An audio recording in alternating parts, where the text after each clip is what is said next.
ज्ञानव्यापी मस्जिद मामले में एसडीपीआई ने किया विरोध प्रदर्शन। कहा, दूसरी बाबरी मस्जिद नहीं बनने देंगे ज्ञानव्यापी को। उत्तर प्रदेश के वाराणसी में ज्ञानव्यापी मस्जिद के सर्वे के दौरान हिंदू पक्ष ने वजू करने वाली जगह पर शिवलिंग मिलने का दावा किया है। वहीं जिले की सीनियर डिवीजन कोर्ट ने भी शिवलिंग मिलने की बात मानी है, जिसके चलते social democratic party of India ने मंगलवार को अंबेडकर सर्किल चौराहे पर विरोध प्रदर्शन करते हुए जमकर नारेबाजी की। इस दौरान एसडीपीआई नगर अध्यक्ष जावेद हुसैन व स्थानीय मौलानाओं द्वारा लोगों को संबोधित करते हुए कहा कि वर्ष 1991 में एक एक्ट पारित किया गया था, जिसमें किसी भी धार्मिक स्थल को परिवर्तन करने पर रोक लगाई गई थी। लेकिन उत्तर प्रदेश में जिस प्रकार से मस्जिदों को टारगेट किया जा रहा है, वह संविधान के विरुद्ध है। हाल ही में नया मामला वाराणसी के ज्ञानवापी मस्जिद का है, जिसमें शिवलिंग मौजूद होने की बात कही जा रही है, जो कि बेबुनियाद है। भाजपा द्वारा आगामी चुनाव को देखते हुए हिंदू मुस्लिम में विवाद करवाना चाहती है, जिसके चलते इनके द्वारा सिर्फ धार्मिक स्थलों को ही टारगेट किया जा रहा है।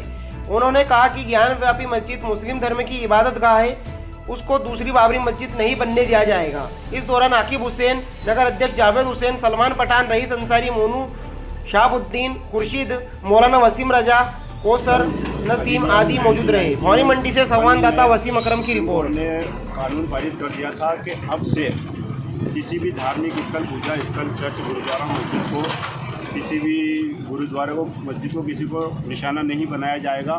और ये सुप्रीम कोर्ट का आर्डर था, उसको आर्डर को न मानते हुए कुछ असामाजिक तत्व, अधार्मिक तत्वों ने ज्ञानवापी मस्जिद का फिर से ये मुद्दा उठाया है। तो हम एसडीपीआई के द्वारा ये कड़ी निंदा करते हैं पूरे राष्ट्र भर में कि ये जो हो रहा है, ये भाजपा सरकार अपने 2024 के चुनाव के एजेंडे के तहत करवा रही है। हिंदू मुस्लिम झगड़ा करवा रही है, मस्जिदों के ताले खुलवा रही है, मस्जिद में नमाज बंद करवा रही है।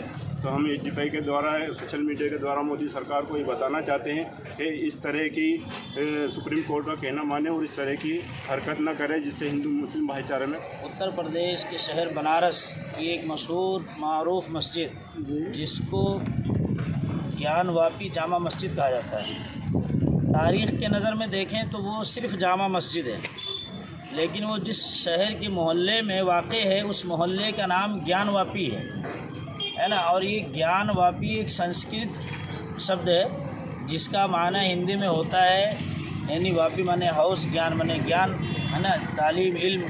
तो ये जो ज्ञानवापी मस्जिद जो कहा जाता है, तो चूँकि वो उसी मोहल्ले में मस्जिद है, तो उस मोहल्ले की निस्बत से उस मस्जिद को हमेशा से हज़ारों साल से याद किया जा रहा है। और अगर तारीख़ देखी जाए तो वो मस्जिद आज की नहीं है, बल्कि वो बादशाह अकबर के ज़माने में भी यूं ही बनी हुई थी, है ना। और रहा मसला भी जिस चीज़ों को मुद्दा बनाकर और सिर्फ मतलब एक देश के अंदर अमन और शांति ख़त्म करना, एक माहौल को बिगाड़ना, कभी शिवलिंग के नाम पर तो कभी मस्जिद और मंदिर के नाम पर आवाम को भड़काना, तो उसमें जो एक जिसको शिवलिंग बताया जा रहा है, जैसे कि और बाद न्यूज़ों में कि 2 दिन, 1 दिन जांच में कुछ नहीं मिला, 2 दिन भी नहीं मिला, 3 दिन जो वज़ू खाने के हाउस के बीच में, पुराने ज़माने में क्या होता था कि वो टंकियाँ नहीं होती थी, नलचे नहीं होते थे, तो 10 बाई 10 का हाउस बनता, उसमें पानी भरा जाता था वज़ू बनाने के लिए, तो उसमें एक फव्वारा लगाया जाता था। जैसे आज हर जगह मंदिरों में भी, मस्जिदों में जो बड़े बड़े हाउस होते हैं, पार्कों में, उसमें फव्वारे लगे होते हैं, तो इस तरह वहाँ भी एक फव्वारा लगा हुआ है। तो उस चीज़ को टारगेट बना के और एक देश की फ़िज़ा ख़राब करना, देश का माहौल बिगाड़ना, एक धर्म की जो है नेतागिरी करना, ये कोई अच्छी चीज़ नहीं है, बल्कि इसको हम बुज़दिली करार देते हैं। ये कोई मर्दानगी नहीं है, किसी के धर्म को टारगेट करके और वतन के माहौल को बिगाड़ देना, ये राजनीति नहीं, बल्कि ये हठधर्मी है।